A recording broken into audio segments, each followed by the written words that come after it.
Is the TV on mic? Well, they're the only two in the actual Oh, in the Zoom meeting, right? I don't, This is on a Google, or not Google, YouTube. I want to try to unmute mine again and see what happens. He's muted. Can you mute yourself? I'm muted. No, you're not. Not?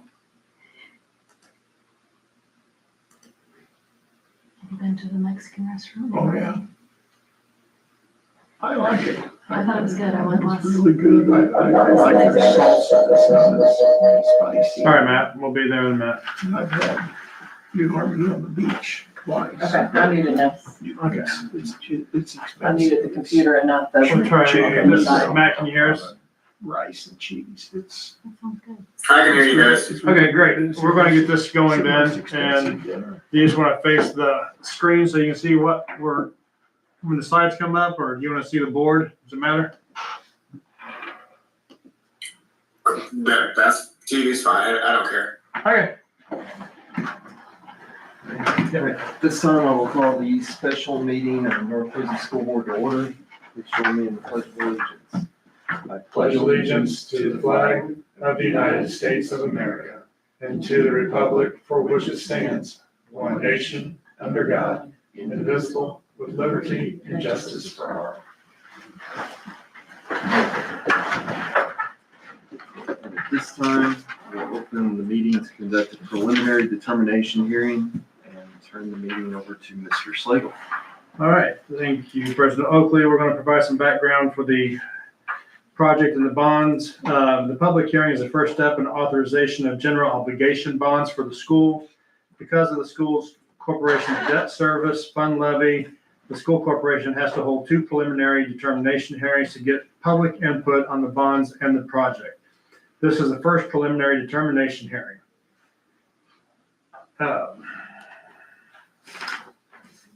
had it in here. I've got so many papers. The reason that we're doing the bond is just so that we can continue looking at our energy savings cost, do some repairs to a roof, look at a gym ceiling.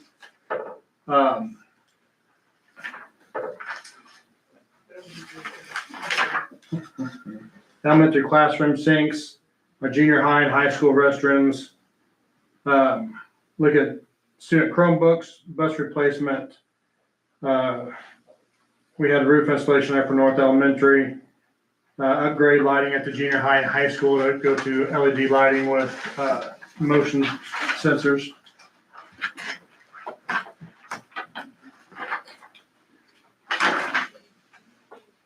So the bond resolution that will ultimately be considered for the project and the related bonds will authorize the general obligation bonds for the school in the amount not to exceed $4,900,000 with the term not to exceed December 1st, 2035. The bonds will be a direct obligation for the school corporation payable from property tax not issued through the building corporation. No action needed to be taken at the current public hearing, just receipt of the public comment, if any. We ask the board members to consider a related resolution to the meeting on October 20th after another public hearing. I note that there are copies of the statutorily required information available next to the meeting agendas for the meeting. And Matt, this is where I turn over to you.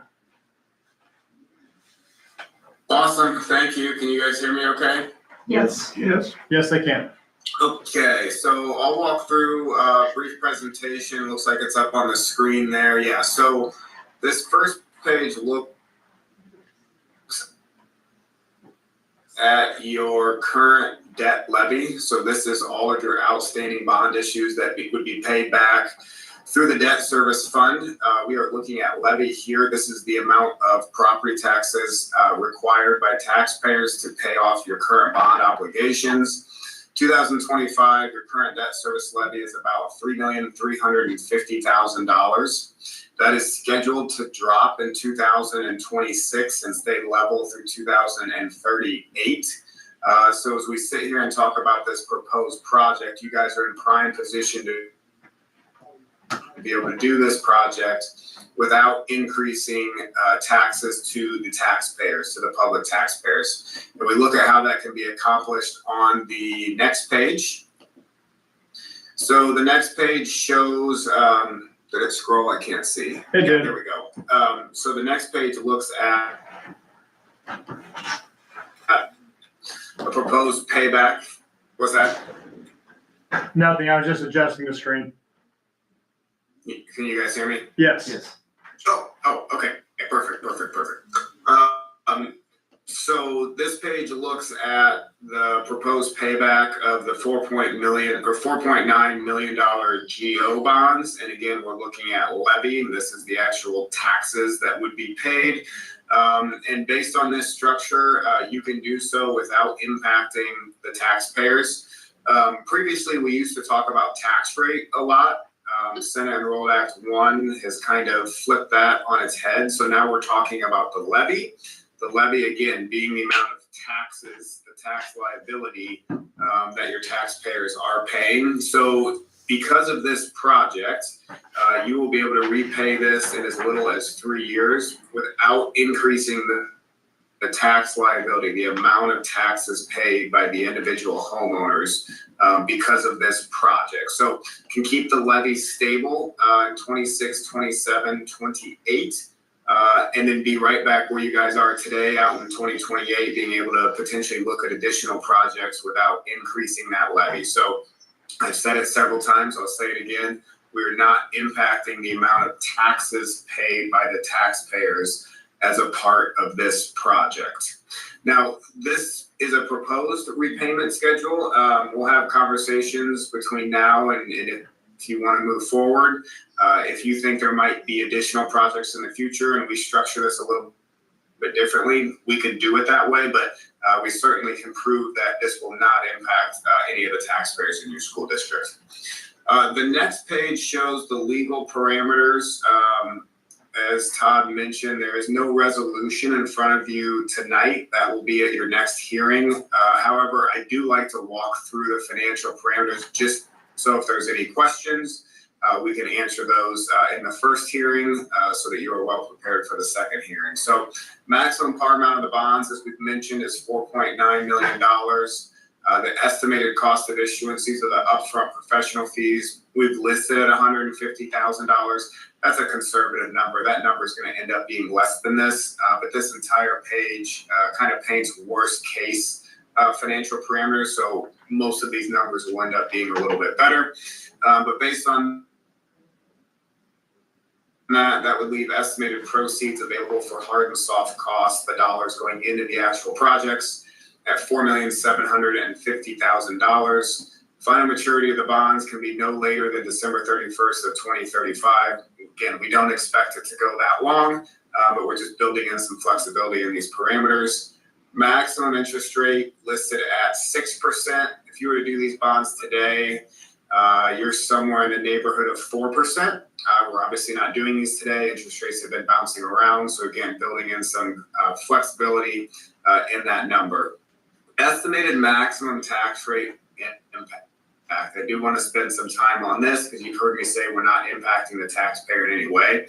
This is simply a formula. It takes the maximum payment that you can have in any 1 year, and it divides it by your current net assessed value. So we have listed 40.57 cents per $100 of assessed value as the maximum tax rate impact. As we've said, because you have other bonds, or because your debt is scheduled to drop from 25 to 26, we're simply filling in that space. There is no estimated increase in your debt levy. The debt levy is projected to stay the same from 2025 to 2026. And with that, I'm happy to answer any questions that the board may have on any part of this financial presentation. You had mentioned that we're in good financial shape to do this at this point. Can you care to explain that a little bit more? Yeah, I think I meant at this point because of where your debt levy is. So there are many schools whose debt levy is taken up from previous projects, meaning there is no scheduled drop. Part of the financial planning and the long-range planning that the board administration has done over the last few years has put you in a position to look at this proposed project without impacting taxpayers. So when I mean at this point, I mean at this point in time, because of the decisions you've made over the last few years, you guys have set yourselves up in a position where you can do the 4.9 million and not increase taxes on any of your taxpayers. Thank you. I don't have any questions. You must have explained it extremely well. Thank you. Mm-hmm. It makes perfect sense until we leave the meeting. I have no doubt. So do you have any other questions in for us? Matt, thank you for your time. Always. Thank you guys. Appreciate you letting me do this virtually. Take Thank care. you. All right. So, usually takes board questions if any. So we've got that done. And he said the magic words to me, and it Yeah. would have no impact on the taxpayers. So. So then at this time, you or I open up the hearing to public comment. Okay. So at this time, we're going to open up the hearing to public comment. Can you jump on back to the YouTube and see if there's any comments? I can, and there is not. Okay. I have 5 watching, but no comments. All right. We'll give it the good 15-second wait time here. And if not, then we'll close the public hearing. Oh, you lost some people. There's only 3 watching now.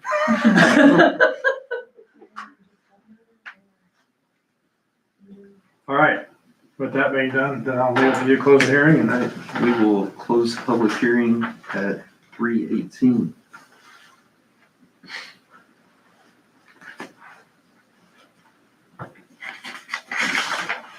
And now I will turn it over to Mr. Slagle again. all right. So at this time, we have with us, with this one, did we take comment cards up front, or is that, No, we'll just open it up. okay. So at this time, then I guess, Brian, you want to join us and we'll go with the tentative agreement?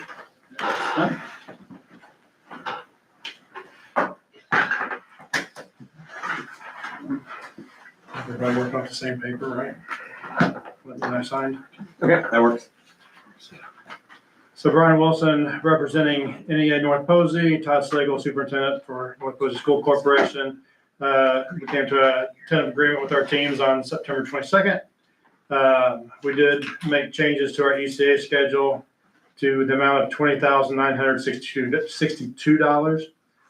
Then also included a end of a season extension for $250 for each extension due to the championship.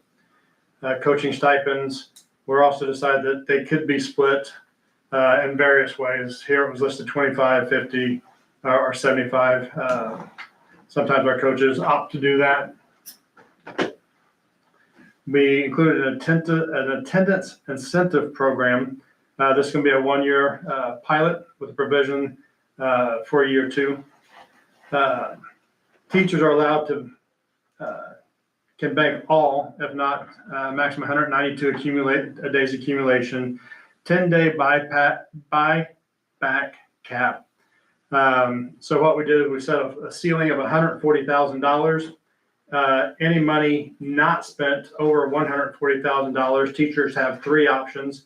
They can continue to bank their days like they always have. They can opt to throw their up to 10 days of this year's 16 into a pool. And they can, with that, then they can either ask for, whatever's left in that pool of the $140,000, the number of days put into the pool be divided into that. That's what each day will be worth. They can get a check for that, or they can have it deposited into their 401A. So we'll see how that pilot goes this year. We feel like the average for the 2-year period was about $130,000, so we went a little bit above on that just to make sure we give those who decided to get into the pool a chance to get some money out of that. We attached for days before or after holiday, they will count for 2, and there are some exclusions on that. Any days that qualify for another type of leave that's in our CBA, for example, bereavement, professional day, et cetera, continue to count for 1. But those days that would count for 2 before or after the holiday would be the first, last day of school, fall break, Thanksgiving, winter break, spring break, Labor Day, Martin Luther King Day, and President's Day. We asked the association to work with us on retirement notification. Before it was April 15th, and that was very challenging with staffing. We asked for February 1st, and we agreed on March 1st, and then October 1st for the fall. We agreed to have the corporation contribute to health insurance premiums by $150 for the single plan, $350 for the family, $14,750, assuming the same number of insured participants this year. This year was an interesting year for us with the compensation plan. We both came to the table with unique plans and settled on something in the middle. So this year, you want to read this part now? Use the proposed new higher scale current employee schedule as proposed by the NEA on 9/22/25. Everybody will get $1,000 bump, which is like 2 columns on this. And then those. We get 2 bumps. We get 2,000 per year. Right, I'm sorry, 2,000. And then those with instructional leadership, which is the literacy endorsement, would get an additional $500. We have academic needs. So I guess that's where it says year 1 is 2 levels. Yeah. Year 2 would be just 1 level, and we'll have to have a new salary scheduled then because it would be $1,500. So all teachers will get 2,000 this year. All teachers will get $1,500 next year. The instructional leadership I already talked about with the literacy endorsement for $500, and then we have a catch-up piece in there. So all teachers with at least 7 years of overall teaching experience and at least 3 years with North Posey as a start of the 25-26 school year, and a 24-25 salary of $45,000 to $50,000 in year 1 of the contract. In year 1 of the 2-year contract, they'll get $1,000. In year 2 of the 2-year contract, they'll get $1,000. That'd be $1,000 step. They'll actually get a bump higher than what they normally have. Not just a one-time payment. It literally bumps them up the salary scale full time. We call it compression because we notice a lot of teachers getting compressed that had like 18 years, 13 years, and they were making about the same as what some teachers just starting off at, or just a few $1,000s more. So we wanted to try to alleviate that compression. Both of us did, both sides on that one. Yeah, thank you. We just had to find the right way to do it and hit the most amount of people with the right way. Exactly. We have a new state law this year, so after raises are applied, teachers are placed on the scale below to the closest without being less. Those are at previous top receive an additional $500 because of this. After raises are applied, any teacher not at $45,000 will be moved to $45,000. So our base pay for teachers will be $45,000 for the 25-26 school year. We did an increase in the 401A match to hadn't been done for years, from my understanding. Not even Stacy Vogel doesn't even remember it. She's been on negotiation for years. So we bumped that up 0.25%. We both put in reopener language, so the teacher count falls below 106. We'll have conversations about reopening the contract, and same if ADM drops below 1380. And that's not including career and tech kids, that's just overall count. Dual credit for teachers teaching dual credit, there's a $500 per period stipend for teaching dual credit courses with a max of 2,000. The stipend is to be paid the following submission of semester grades and dependent on 75% or better passing rate, which is earning a C or better in their higher ed transcripted course. And then there's a change of pregnancy leave from up to 1 year and from unpaid from a 2-year. Let me try that again. Change pregnancy leave to up to 1 year unpaid from 2-year unpaid. Which matches what the state. So that's the 13 items that were discussed for our tentative agreement. Thank you for going over that. Just to let everybody know, the board's role in negotiations, we're pretty hands-off as far as negotiations go. We set some big picture goals that we give to the superintendent. Some of those included dual credit, ECA, taking care of the salary compression. We appreciate both sides working together. It looks like did some good on a lot of those things. So at this time, we will take comment on this tentative agreement. We will stick to our patrons' concerns policy and rules of decorum.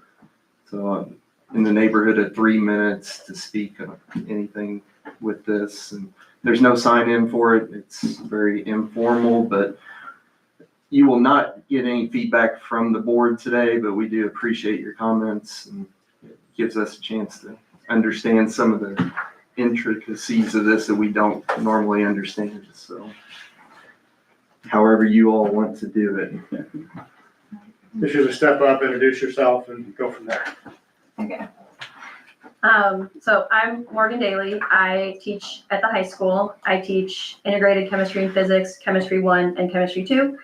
I actually relocated here from the Chicago area in 2021 and bought a house in Wadesville in 2023 because I love it here so much and I love what we do. And I think we do a lot of good things. Because of that, I already have my master's in education, but I saw, or the Mr. Fisher saw a need for chemistry 2 to be dual credit for the kids. So I went back and got those 6 classes done over the last few years so that we can offer Chem 2 as dual credit. Over my 5 years, I've coached all sorts of things. I coached golf for 2 years. I've been an assistant basketball coach for 4 years, and this is my second year coaching, assistant coaching softball. I've stepped into the roles of assistant athletic director, helping be a sponsor for the HOSA Club, class of 2026, amongst other things. So seeing a lot of you guys around, but I just wanted to go through that. We just had some questions about the contract. As a teaching staff, it's kind of been questions going around, so we wanted to bring that to your attention. We know that the union voted and that nobody said no, but the way it was presented was you can say yes and get this, or you can say no and get nothing. So we didn't feel like there was a great way to ask for things to be reconsidered again. Specifically, our biggest concerns are just ECA compensations in regards to assistant coaches and then dual credit as well. Not kind of, or falling short of what was asked for. For the assistant coaches, I know for basketball specifically, having been in that role for 4 years, since 2012, there's only been an increase of $200 in that stipend, which is 5% of what it is. And we've seen significantly greater increases elsewhere. So just kind of revisiting possibly why some areas are being bumped and others aren't. And even being compared to like other conferences or other schools in the conference. There's just some that are kind of being skipped over while others are getting addressed there. And then dual credit, I think the biggest question we're seeing there, or we're discussing at the high school, we've got $15,000 allocated for this cadet teaching program that we're just kind of wondering why now. We've had cadet teachers or Spanish cadet teachers for 10 years that have never been paid. We've had teachers assistants at the high school for years on end that have never been paid. Interns from USI and UE, student teachers coming into the district not being paid. We've got a student that stepped up and took a major role last year, finishing the yearbook and completing all of that on his own. No sort of internship or pay going there. So just kind of some confusion as to why we're focusing on paying students for classwork now and not across the board in all situations. Kind of wondering if that money could be reallocated elsewhere to help reach these other goals that fell short in negotiations. Just kind of wondering, we know the money's coming from Title II funds, but legally, can we allocate those funds elsewhere so that way money can be moved to help reach those ECA goals and dual credit goals? Because our understanding is that the students in the cadet teaching program are capped at 5,000, but as a dual credit instructor who has a master's degree plus, I'm getting capped at 2,000, or just in general, dual credit teachers are being capped at 2,000. Just wondering about that. Thank you. I don't know if I worded that well, but Thank you. We're good. Do you need any more jobs? you know, I'm telling myself I'm supposed to say no, but somehow I can't get that together. So I have to stand. I have to stand. That camera's gonna go to you when you start talking, no matter what. No matter what. I really don't want to talk too much. You guys all know who I am. I'm kind of, honestly, obviously I'm a high school teacher, but I'm here as, you know, I'm a 13-year teacher and at 45,000 as a base salary as a 13-year teacher. I did give up girls basketball to get a second job to be able to cover this. I have 4 kids. We relocated here. All 4 of them are going to go through our school system. You know, I'm honestly kind of here more as a parent. My son, Carter, is a senior who is directly financially for our family. He is enrolled in all 3 of their classes in a dual credit class. He will graduate North Posey with 42 college credits.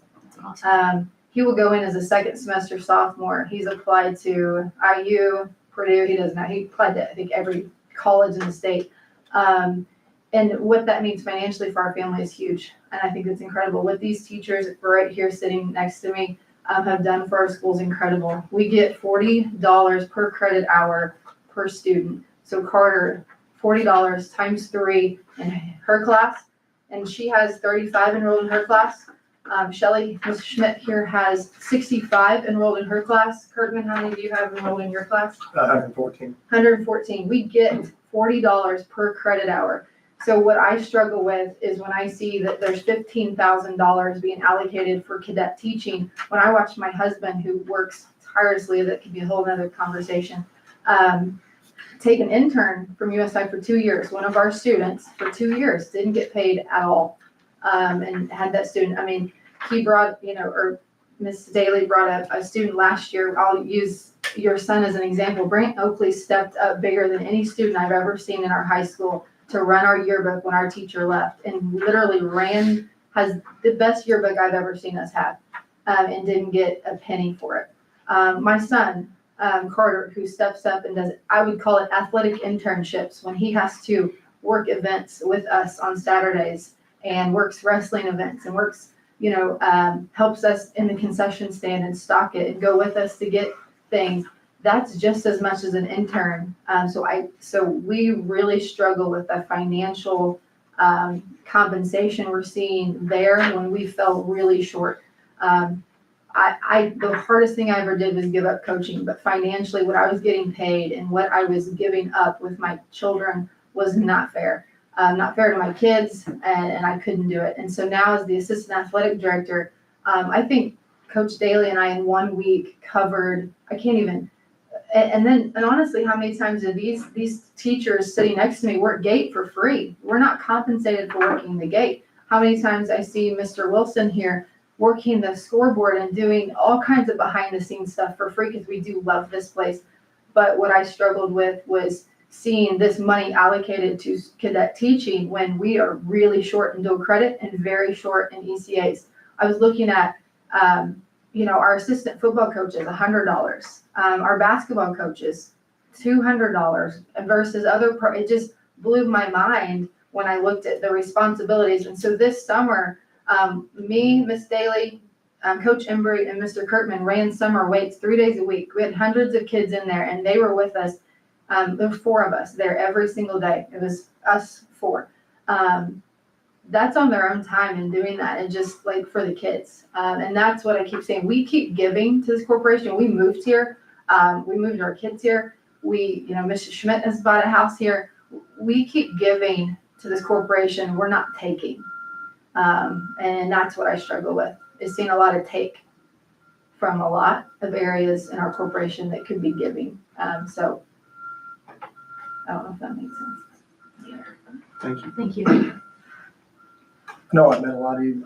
Mark Kirkman, teach high school U.S. history and government, and we people coach, and I'm our baseball coach too.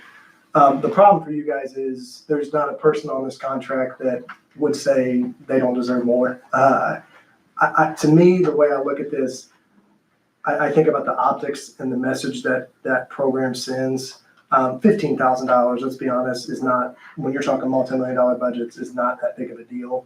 But to me, it's the message that it sends to your teachers, that, you know, some of us have multiple degrees that we've spent our own money to get. Mine cost me $13,000 out of pocket. It took me 3 years of my life to get. Yet we're going to pay 17-year-olds to go do what we do. And I know, again, it's not that much in the grand scheme of things. But like I said, I think the optics of it, and I fully recognize that, you know, our pay is probably lagging behind a lot of districts. But, you know, I know the trade-off is we work in a great community with great kids. But having said that, I know you guys want to send a message of we support teachers, and I'll admit I don't know all the ins and outs of this. And if this thing had a grant attached to it that said it has to specifically go to this, then there's no argument. But if there's some wiggle room, I think the optics and the message is really bad, if I'm being honest with you. I think it sends a poor message to your teachers, that this is. It almost demeans what we do, if I'm being honest. And I know that sounds personal, and I don't mean it that way, but that's kind of the way it comes off. And I know this place wants to support its teachers, and I just think it's something that really needs to be looked at. I'm going to tack on to what he says. I'm Shelly Schmidt. I teach English and speech for dual credit at the high school. So forgive me if I'm misspeaking or if I'm incorrect, but I was under the impression that there were some cuts in the elementary school. And so I do feel like there's kind of like almost a disrespect to like paying kids to go in there and pay them to, you know, kind of take in a role, which I know $15,000 is not what they'd be making, but it's kind of like misappropriating the funds whenever I would be kind of offended if my role got cut and now all of a sudden there's kids in there making some money whenever like we need real teachers, not kids. So that's all I'm really adding on that, where it's like we need real teachers, and also the workload that we're asking these actual elementary school teachers to take on is tremendous, because it's a lot of work to have a student in there performing, because teaching is rough the first time you go around. And so they have to have a lot of hand-holding, they have to have a lot of direction. And so not only are they possibly understaffed, but they're also you're asking them to also take on extra load, and they're not being fairly compensated. So like if anyone's going to be compensated with the money, like for this money for this cadet teaching, it should almost be like those teachers who are taking on this extra workload. And the last thing I'll add too is I probably need to think about the precedent too, because we have a lot of our trade school kids do a lot of projects around the building, which is labor, and they don't see a dime. So I just think that's something to consider.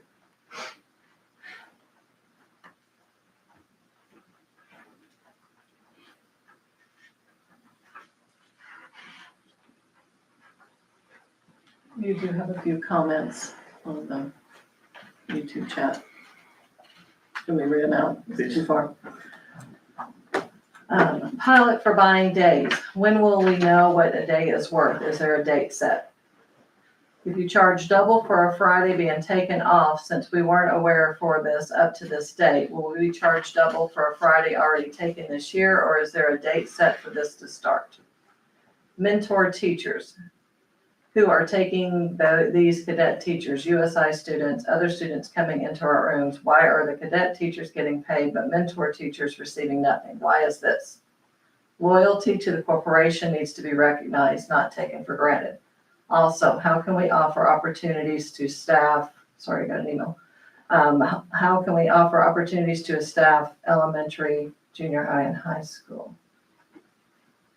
let me read that again. Also, how can we offer opportunities to all staff, elementary, junior high, and high school? Not sure that. Is there anything above it? It looks like there's a scroll up. Scroll up.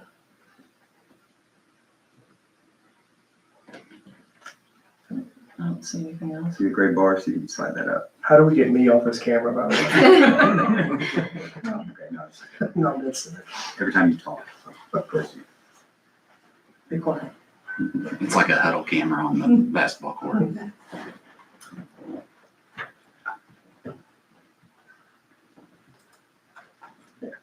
Thank you all for those comments. Just for our knowledge, I know there's some timelines attached to this thing as far as negotiations go. What are our hard dates on those? You know, at this point, we already had a vote. It looks like it was, I have one more comment come in. Can the contract be looked at this point, or is it already set to vote now? It's already been voted on by the By the teachers. teachers, yes. Yes, by the teachers, it has. Now, when it comes, teacher side, it's ratified, but then your guys' side, it's not been ratified yet. I think it's worth noting that when we voted though, like as a union member, when we got the vote, the options were yes, approve it, or no, go back to the last contract. Stick with status quo. Yeah, stick with, it was status quo. So it That's how wasn't, it is now. You can turn it down and then we go back and meet again. okay, that, like, just personally, interpretation was that it's say yes or get nothing. No, we would go back and meet I again with them. understand. I'm just saying I voted yes because my interpretation of the wording was take it or go back to what it was. There wasn't, it didn't come across as we would go back to the table to negotiate. I think with what there was to work with, both sides did a very good job of coming to the table and making some real strides for goals that we had set. If this ended up imploding and going away at this point, it could go to arbitration. We lose control of it completely. The judge comes in and decides. We may even have a mediator that may even have to come in too at this time too.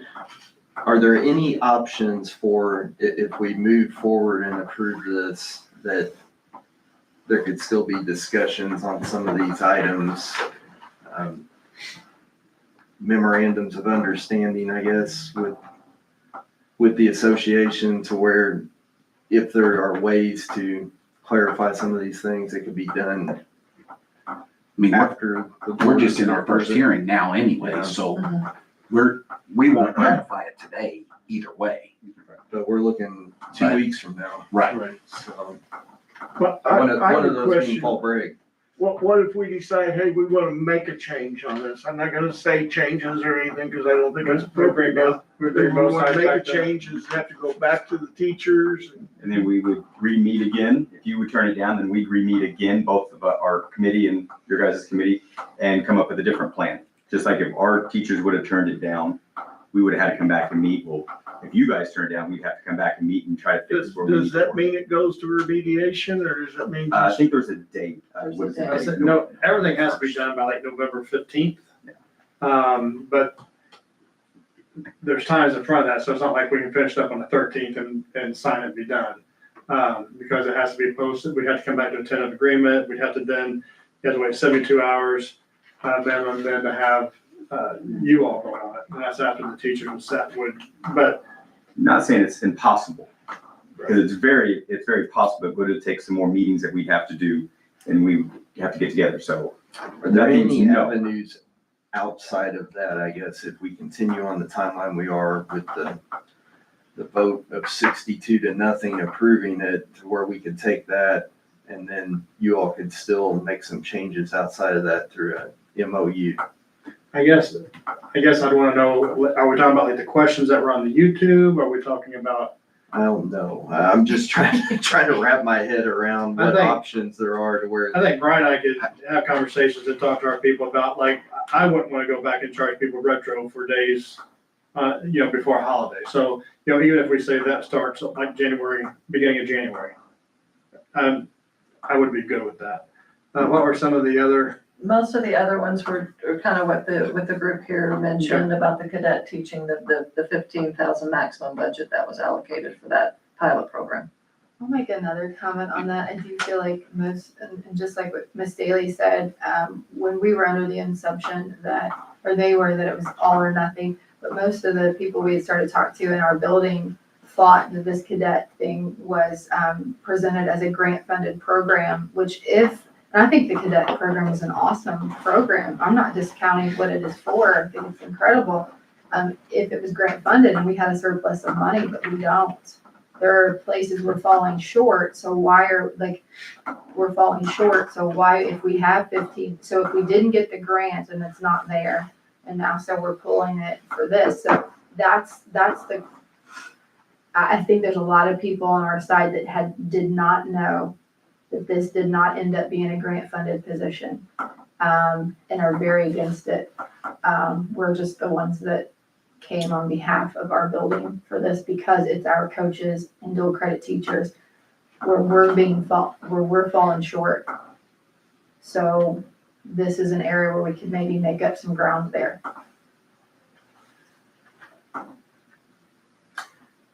I'll say again, I think both sides did an excellent job with what there was to work with coming up with some real good stuff. And in reading through this contract, there are some great things there.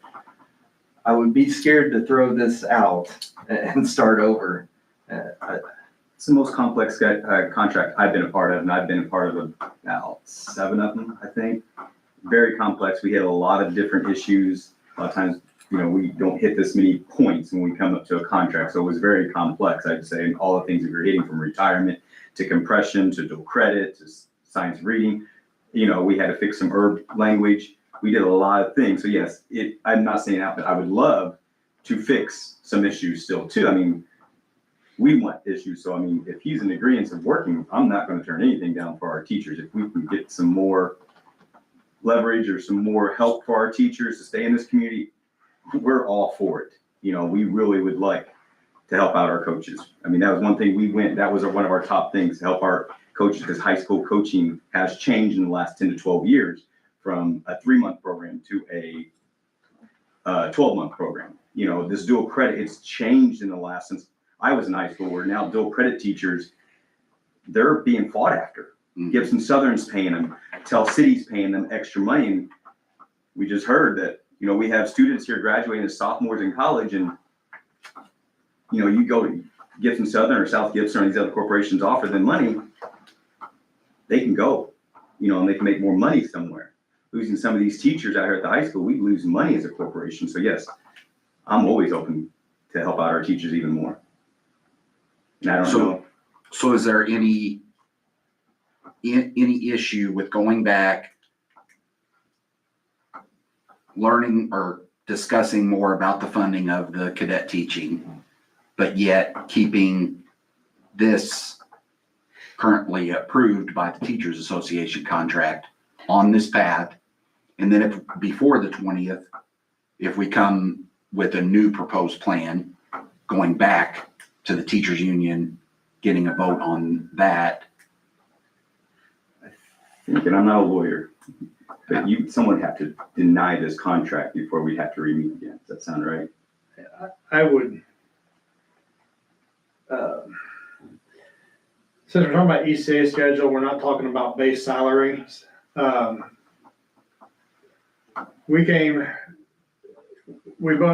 groups came to the table with a number. I can tell you as far as new monies and the reduction of staff through attrition, we came in with $180,000, which we overspent. I don't want to speak for you. The union came with a number, and I think final number we were at $365,000. We had different money. I'll say it that way. Right, but I mean, Yeah. at the end of the day, where we ended. Yeah, yeah. So the hard part is the sub money kind of can fluctuate. The dual credit, the science and literacy money can fluctuate due to how many people are in there, not how many people are in there. And the sub money can kind of fluctuate a little bit on how much our teachers will get back. Dual credit money can fluctuate due to how many dual credit we offer.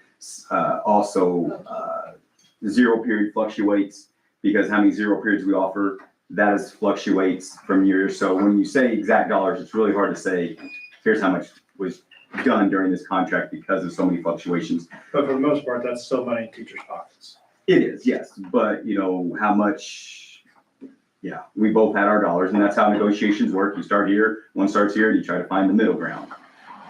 So what I was trying to get to is if we're talking about something that's a stipend, then I think it'd be to move forward, my looking at would be to move forward the contract, then see what we're doing on stipend or supplemental pay, because either way, we're not talking about money, that was new money for negotiations from the state.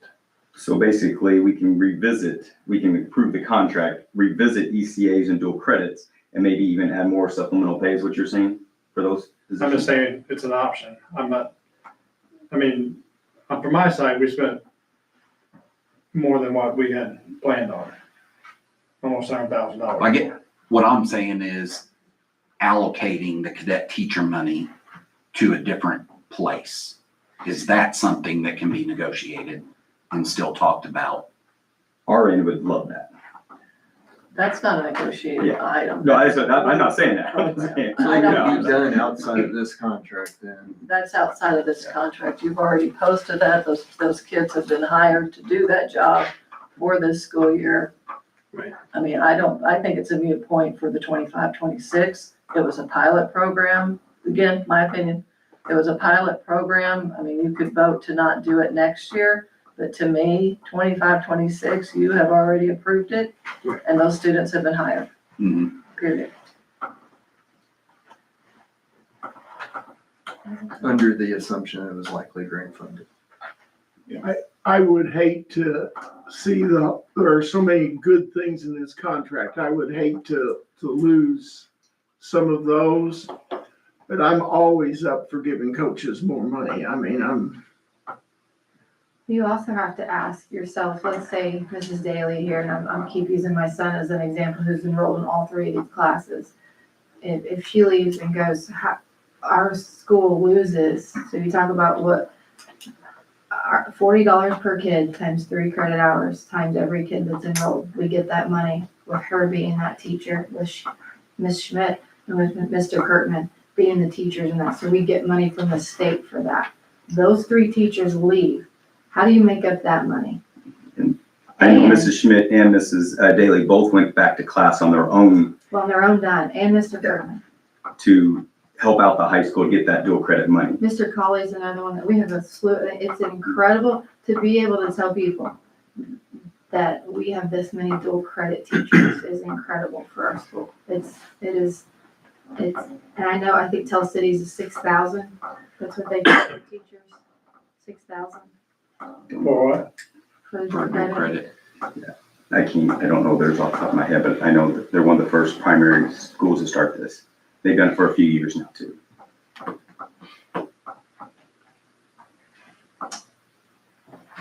Does anyone else from the board have anything on this? I think this has been useful discussion.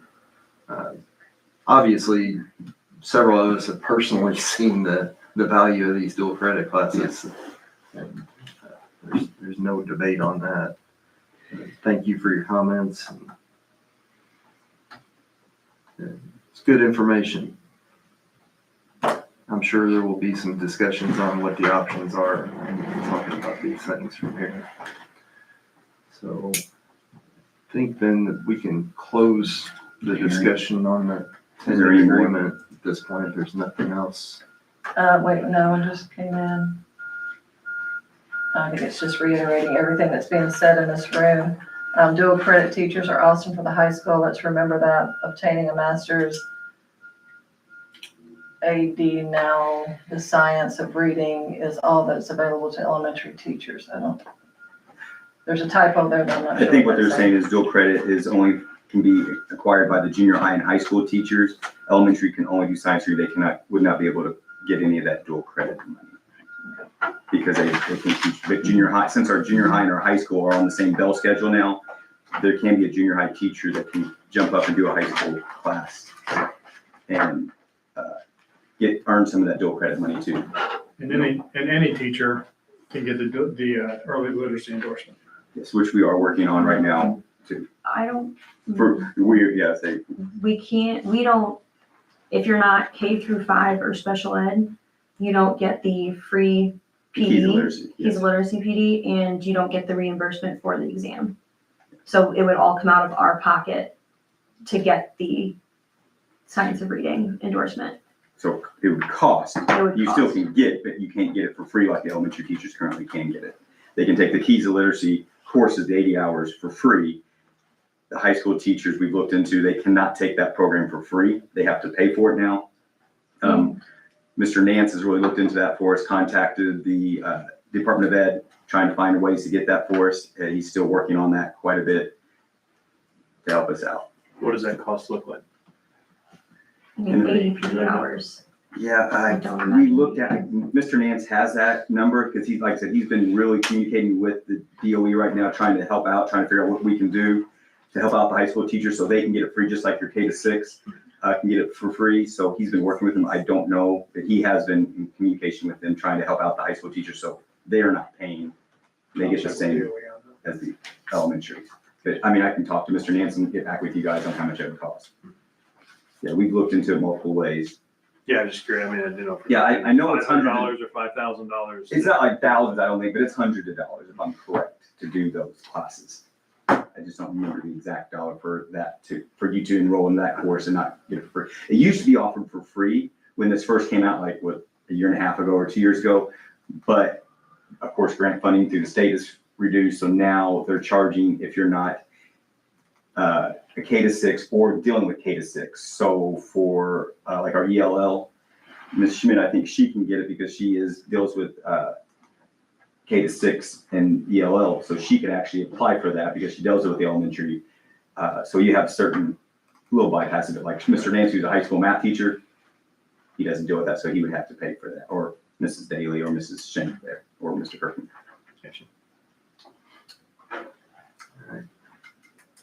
Well, we will close the public hearing on the tentative agreement at 3:58. Our next regular